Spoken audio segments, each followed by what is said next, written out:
Shalom Bapak Ibu dan teman-teman semua. Sebelum lebih lanjut membahas perihal topik ini, mari bersama kita dengarkan satu penjelasan berikut ini. Apakah Bapak melarang kami ibadah? Iya, oke. Nah, kami mau ibadah menyenangkan hati Tuhan kami, Tuhan Yesus. Kalau Bapak yang melarang kami ibadah, biarlah Bapak yang berurusan dengan Tuhan kami. Nah, itu juga begitu. Nah, itu kejadiannya jam 10 siang, tapi dia meninggal jam 8 malam. Pernyataan saya sebelum ini yang mengecam pembubaran ibadah di gereja Bantul Jogja, ada yang merespon bahwa gereja itu tidak ada izinnya, jadi wajar kalau dibubarkan. Tetap tidak boleh. Dengarkan baik-baik kawan. Kegiatan ibadah itu tidak bisa dan tidak boleh dibubarkan meskipun di rumah ibadah yang disebut tidak berizin.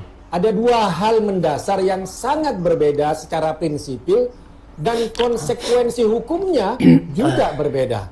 Membubarkan ibadah itu kejahatan, itu masalah pidana. Sementara rumah ibadah yang tak berizin itu masalah administrasi. Sekali lagi, membubarkan ibadah adalah kejahatan. Itu serangan terhadap hak konstitusional yang paling fundamental. Hak manusia berhubungan dengan Tuhannya. Tidak ada peraturan daerah, tidak ada satupun negara, tidak ada alasan apapun yang bisa membenarkan sekelompok orang membubarkan umat yang sedang berdoa, yang sedang beribadah. Karena beribadah itu tidak perlu izin. Ibadah itu bukan kegiatan usaha, bukan hajatan yang butuh rekomendasi RT, bukan konser yang perlu surat dari kepolisian. Ibadah adalah hak asasi. Dijamin dalam pasal 29 Undang-Undang Dasar 1945, dijamin hukum internasional, dan dijamin oleh Tuhan kita masing-masing. Pelanggaran terhadapnya diancam hukuman penjara 5 tahun dalam pasal 303 ayat 3 KUHP. Sedangkan rumah ibadah tanpa izin, masalah administrasi. Bukan mau mengecilkan soal administrasi, tapi mari kita bertanya, mengapa izin itu tidak keluar? Bukan karena jemaatnya malas mengurus. Faktanya izin dipersulit, dihalang-halangi, digantung bertahun-tahun. Ketika negara gagal memenuhi kewajibannya memfasilitasi pendirian rumah ibadah, lalu kemudian menyalahkan korbannya, itu bukan penegakan hukum, itu namanya penindasan. Dan kalaupun ada pelanggaran administrasi, yang berwenang adalah Satpol PP atau kepolisian dengan prosedur, dengan surat, dengan hukum. Bukan gerombolan berjubah, bawa simbol-simbol agama lain yang datang dengan amarah dan intimidasi. Kayak persaingan dagang saja.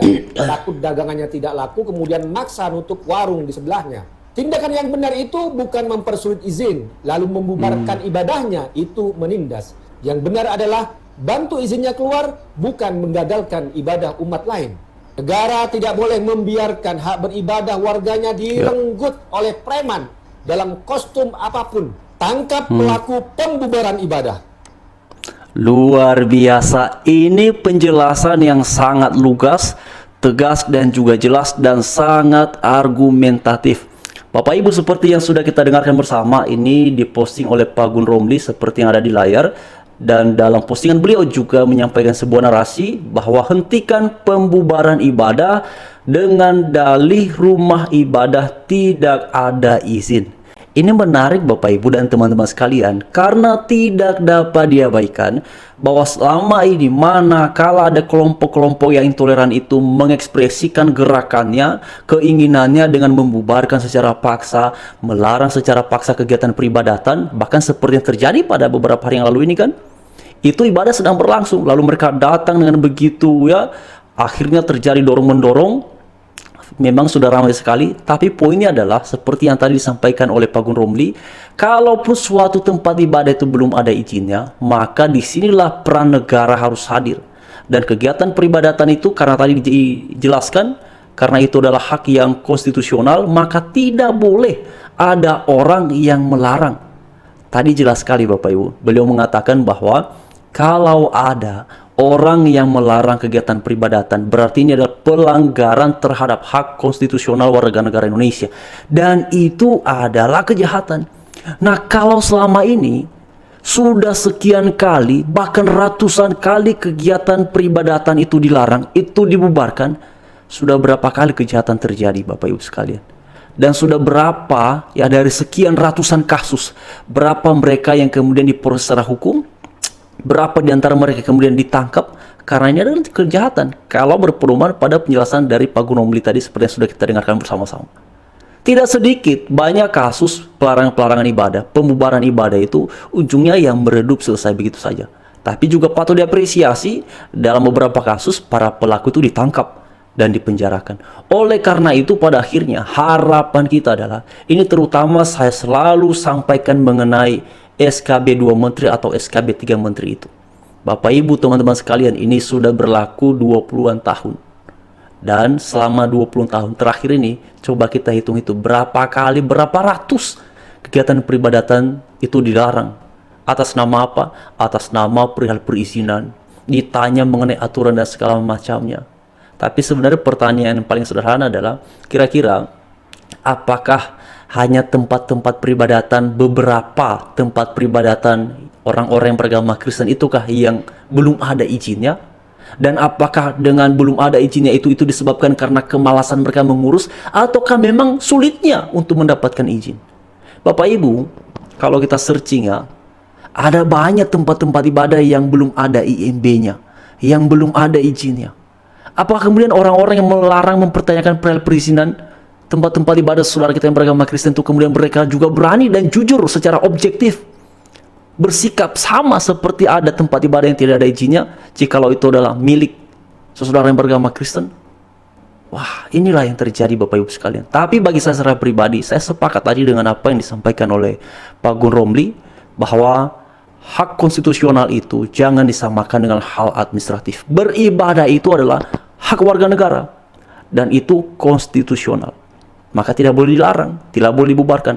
Justru yang perlu adalah negara harus hadir, aparatur negara harus hadir, memungkinkan, mempermudah untuk warga negara yang sudah diamanatkan oleh konstitusi ini bahwa hal beragama, hal beribadah itu adalah hak. Maka ini harus dipastikan dalam menggunakan hak ini aman, nyaman, tanpa intimidasi, tanpa pembubaran.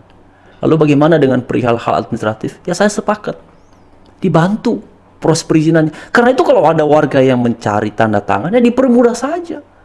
Tapi memang pada akhirnya kita tidak bisa ya dengan mudah mengatakan oh dipermudah, karena Bapak Ibu sekalian, kita lihatlah beberapa peristiwa pelarangan pembangunan gereja itu ya, ataupun pelarangan pembubaran ibadah.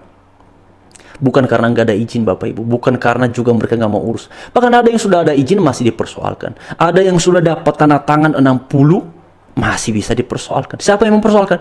Mereka-mereka yang nggak setuju. Oleh karena itu memang aturan dalam SKB 2 Menteri ataupun namanya itu SKB 3 Menteri ini telah menjadi celah, telah dimanfaatkan ya, karena poin-poin itu kemudian memposisikan warga sekitar itu punya peran penting untuk suatu tempat ibadah bisa berdiri. Kalau tadinya warganya sih semuanya toleran ya, punya hati, punya pikiran yang sama-sama mau merawat kebinekaan yang kita miliki di bangsa ini, itu tentu sangat mudah sekali. Tapi pada kenyataannya tidak semua orang ya yang kemudian ada di lingkungan-lingkungan pembangunan gereja itu punya hati yang mau merawat keberagaman. Tidak semua Bapak Ibu. Karena itu sebagian nanti ada yang mau tanda tangan, setuju, tapi sebagian lagi enggak.